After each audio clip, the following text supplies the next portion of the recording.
Hello and welcome to Ian and Friends. I am Ian Dilley. I'm here with Michael Sheehan. Sorry. Take the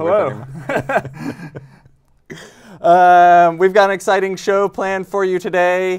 We had the World Championships last weekend, cyclocross, and it was pretty exciting. What was your highlight, Michael?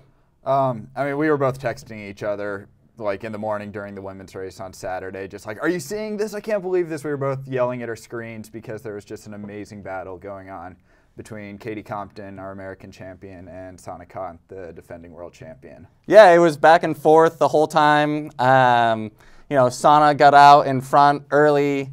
Katie chased her down, passed her. Coming into the last lap, Katie had almost a 10-second gap. And Sana caught back up, and it was a battle right until the end. Katie ended up second. Sana was first. I assume if you're watching this show, you're familiar with what went down, and we happen to have a special guest with us here today. We do. Katie F. in Compton. Yeah, let's bring her on. Katie has been extremely patient coming on to our show today. We've kept her up past her bedtime and in Belgium. Yeah. Thanks for being here with us, Katie. Last time I spoke to you was in Reno, Nevada. You had just won the national championships. You said that your expectations for Worlds were to be on the podium, but you weren't putting a lot of pressure on yourself. Everybody else was putting that pressure on you, though. I saw the CFO of Trek tweeted that he was expecting a Katie Compton win. Everything was in your favor, the mud, the hills. It really seemed like, not necessarily your race to lose, but if there was going to be a perfect course, perfect conditions for you, you obviously being on some of the best form of your whole career, what a race. For you, what was it like, dealing with that pressure or not dealing with that pressure and not putting those types of expectations on yourself that you were there to win a world title and instead just go out and have the best race you could? I tried to not stress over it too much. I think everybody else was stressing over it enough for me. And since I've been to enough world championships and I've made those mistakes in the past with putting pressure on yourself and overthinking things where you just get in your own way, and by race day, you're just not there. Your body kind of shuts down and you don't put in a very good performance. So I was really just trying to relax and not worry about it, not stress out over it. I did like the course. I thought the course was the hardest world championships I've ever done. And I think, I had good legs. I had a good race. I think the biggest part for me was we didn't choose a good pit box. I think that was negative for our race. And then I never figured out the line on the descent. So I struggled with that every lap. And that was just frustrating for me in general. Sana was better on that part. She had the line set and I was losing time. So that was just frustrating in itself. But, it was just I had a good race, and I can't be too disappointed because Sana was just faster in the end. I did everything I could, and I think the running was a little bit much for me. She's a better runner than I am, so that was a bit of a struggle. But, I was close, and we were going back and forth, and I think I almost cracked her at some point, but that last trip through the pit where I lost like 7 seconds in just getting through the pit, I think it just gave her just enough kind of motivation to chase harder and catch me. And then she got me on that descent, and I was just chasing that whole last lap. So a little unfortunate there, but I couldn't have gone any harder. And I rode a pretty good race, so I'm happy with it.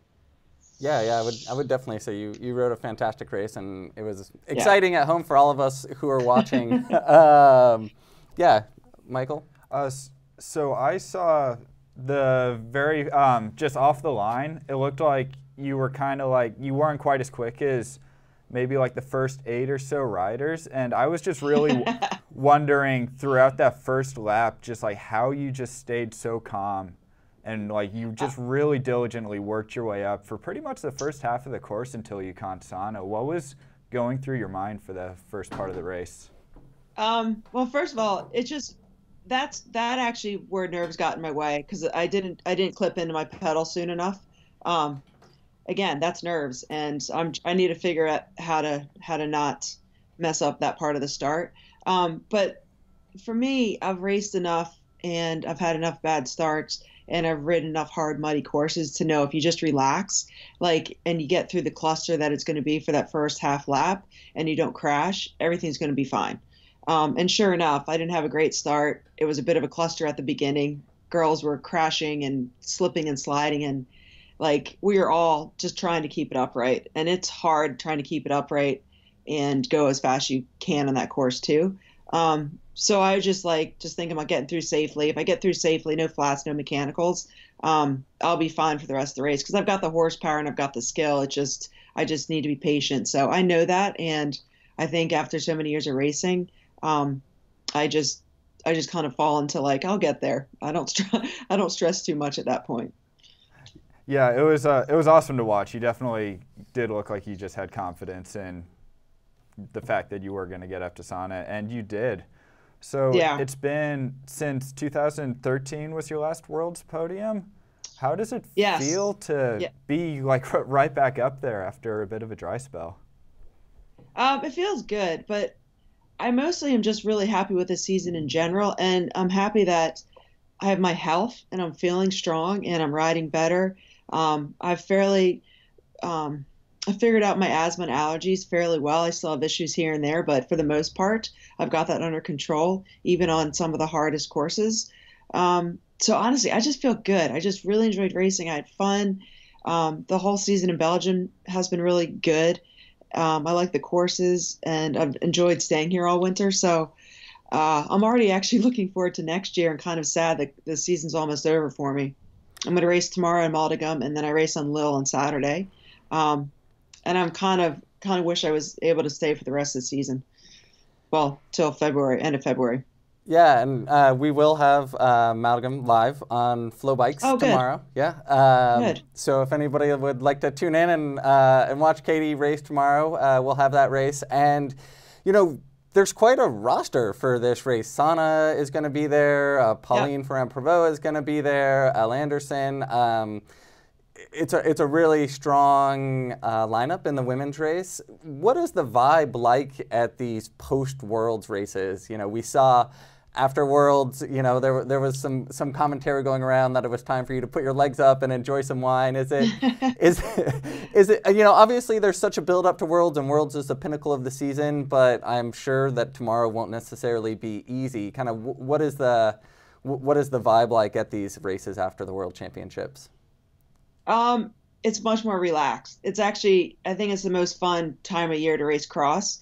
You may not be able to tell when you're watching it on TV, but like the feeling at the cross races post Worlds is pretty fun. And then the competition, like we're still there and we're still like in it and we still want to win, but it's not as serious, I'll say. So it's just fun. I'm looking forward to it. I think the riders who continue to race post Worlds, we definitely kind of enjoy the night after Worlds, and I'd say partake in some alcohol, maybe. Well deserved. I had a little. Yeah, I had a little bit of wine, not much, and then I also had some ice cream from winning the DVV overall. I got enough ice cream to fill a little bit of the freezer, so I needed to make sure I eat some of that before I leave. Nice. And then the last thing is, you know, you mentioned yourself that you are still learning things leading up to Worlds this year and working on your technique and just constantly trying to be a better bike racer. I think the big question on everyone's mind is are you seeing yourself towards the end of your career, or are you just gonna you know, keep on racing until it feels like time to stop, or you know, when have you put any sort of time limit on your career? That's a poorly phrased. I'm trying to be sensitive here, but I think you're getting what I'm saying. Yeah, no, and then I get that question pretty much all the time because Yeah. I'm 39, like, Right. and I've been at this a long time. But I love racing my bike. I love the lifestyle. I love being fit. I'm still really excited to race. So honestly, I'm not ready to retire. Trek's still on board. They're happy to support me, and I'm happy, obviously, to stay with them. So right now, I'm just kind of enjoying it. If when I do retire, Trek will be the first people to to know. But right now, I'm gonna keep racing as long as I'm enjoying it and getting results. I'm definitely not gonna keep racing if I start getting slower and kind of fall back into not getting on the podium consistently. I definitely want to go out with good feelings and good race results, and at a time when it's my decision and when I feel like I'm ready to move on to something else. But right now, I enjoy it too much, and I'm still excited to race. Like I can't wait to race tomorrow, and I think that's pretty great after doing this for so many years. Cool. Well, we look forward to watching you race tomorrow and watching you race in 2019. And thanks so much for being here with us today. And yeah, good luck tomorrow. And I hope you enjoy. Yeah, thank you. Rest Awesome. up. Thank you. Thanks, guys. Man, American champ. Just keep on going. No end in sight. Yeah, and I love hearing that. Yeah, I hope that she, it's great to hear that she hasn't put a time limit on her career or a time when, that she's still enjoying it and she's not kind of looking forward to hanging up her bike anytime soon. Yeah, and why would you when you just had this season? So yeah, great. We'll be watching her tomorrow and again on Saturday. Yeah. What else happened this weekend? I think we shouldn't just end talking about the Women's World Championship with Katie Compton because we had some other female Americans up there as well. Katie Keough and Ella Anderson both in the top 10. Yes, an amazing race. 6th and 8th respectively. So we had, 3 American women in the top 10 there. U23 also, Emma White got 7th, I think, in the U23. So like cyclocross is looking pretty bright for the American ladies out there. Yeah, and I mean, I think, I don't think Katie would ever say this herself, but, a lot of the younger racers would say that she's helped build that, American, women's scene, and we're seeing, it come to fruition and at Worlds this year. It's just incredible. Yeah. All right. Well, yeah, the men's elite race was also a bit of a showdown, a throwdown. Not quite as exciting as the women's race, but unexpected. Yeah, element of surprise there, if nothing else. It was hard to watch for me, honestly, because just Vanderpool was on, it must have been the worst day of his season. I honestly don't think I've ever seen him look that bad on a bike. Yeah, I was surprised to see Wout go away that early in the race, and hats off to him. I think it's got to be hard being the second, all season being the world champion, but then also being the second best bike racer in most of the races you're doing, and not second, by a small amount. He's still getting second by 2 to 3 minutes over who's ever in third generally, but yeah, to come out at Worlds with that type of form and just smash it, I think the attention was almost on how poorly Vanderpool did and less so on how well Van Aert did. Yeah, and I've got to really tip my hat to Van Aert just on how he was able to just take his season in stride. We saw him a month or two back just put his hands up, skip a few cross races that he probably was expected to go to, and he's like, no, I'm gonna go train in Spain, get my head right. This season just isn't really working out for me right now, and I'm gonna figure it out. And he did. He showed up. I really showed everyone on Sunday, and that's something as surprising as it was to see Vanderpool just not there in the same capacity that we've seen all season. I wasn't that surprised to see Van Aert put on a performance like that. He knows how to show up on game day, especially at Worlds. He knows how to do that. Yeah, it almost made me wonder if, these races that we've seen where he has not been able to ride in the same league and hold Vanderpool's wheel, if that was a result of the training he was putting in, and he wasn't necessarily focusing on those races as much as everything was just geared towards Worlds, and with a little bit more rest and preparation coming into Worlds, he was able to just ride at a level that we hadn't seen before.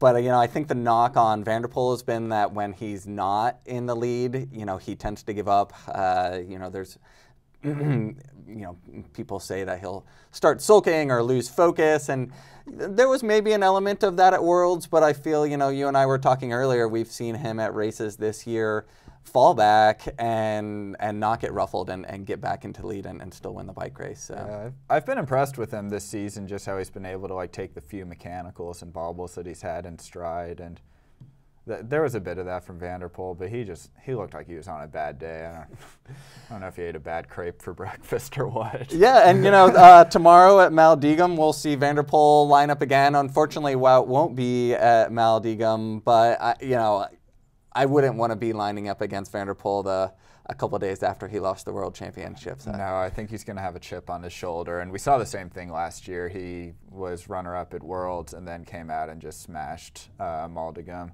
Actually, it was a pretty hotly contested race. But yeah, he is defending champ, and he'll be going up against pretty much all the usual suspects except for Van Aert. Yeah, and then we will see you know, the beautiful duel coming back together this weekend at the DVV and Super Prestige races on Saturday and Sunday, Quatten Cross and Hoogstraten, which will also be live on Flow Bikes. So hope everyone tunes in for those. And yeah, it'll be interesting to see if the dynamic has changed at all after Wout's win at Worlds and what that leads to this weekend. Yeah, time will tell. All right, well, road racing. Yeah, I guess we can't forget about road racing. It's back. There is now a new big race in Colombia, the new 2.1 UCI Oro y Paz. Yeah, and for a race that's only a 2.1, you know, because it was brought to Colombia by some of the world's biggest cycling stars, you know, Nairo Quintana, Rigoberto Urán, Fernando Gaviria. They brought all their friends, as well as some pro-continental Americans. We saw UHC there, and you know, it's a first-year event. Has a good roster of racers, and it not the most exciting parcours. Yeah, it's interesting. There are 3 World Tour teams there. They all seem to have brought GC rosters. Like, you have climbers like Quintana, Henao, and Alaphilippe's there. Yeah, Alaphilippe's there. So Edix, like the first stage was today, and Edix just destroyed it. There's this new kid on Edix, Alvaro Jose Hodeg. He was the second to last lead-out guy for Edix, and he hit the front and just blew up the field. There was like a gap behind fifth wheel. He ended up getting fifth just because there's nobody else left. So Gaviria won, Edix won 1, 3, and 5. Notable mention, Miguel Bryan. Yeah, tell us about him. He got 10th today. Yeah, he's on Hollow-Wesco Citadel. Well, what else do we know about this? What else do we know about this young man? There he is. He's one of the guys that the American Peloton just loves. He spends his time in Miami. If you look at his Instagram, it seems like it's like equal parts riding bikes and just like being on a boat. And the dude's just such a good bike racer. Like, you don't want to. He's got kind of Peter Sagan-like skills. He'll be like wheeling up hills, and you know, you can see him just like bust a bunny hop over a curb and mid-sprint if the need arises. So he's super, super talented guy, but just like one of the laid-back, easygoing, fun riders. So cool to see him up there. Johnny Clark on UHC, just consummate pro in America. He's an Aussie. He was in the breakaway today. So yeah, some good like hometown heroes. In Colombia. The only stage really of note is a mountaintop finish in Manizales on Sunday. So yeah, we might see Miguel getting on the podium, maybe even if he's starting his week with a top 10. Yeah, possible. You have to break the Edix Quick Step stranglehold, I guess, but yeah. Yeah, well, we'll see how that goes. Right now, they've got that race pretty much on lockdown. Yeah. Cool. Well, that wraps up our show today. Thanks for tuning in. Thank you to Katie Compton for being live on our interview, and best of luck to her tomorrow in Maldegum, live on Flow Bikes. And yeah, tune in for Quad and Cross and Hoogstraten this weekend as well. It's going to be exciting. More cross action to come. All right. Thanks for joining.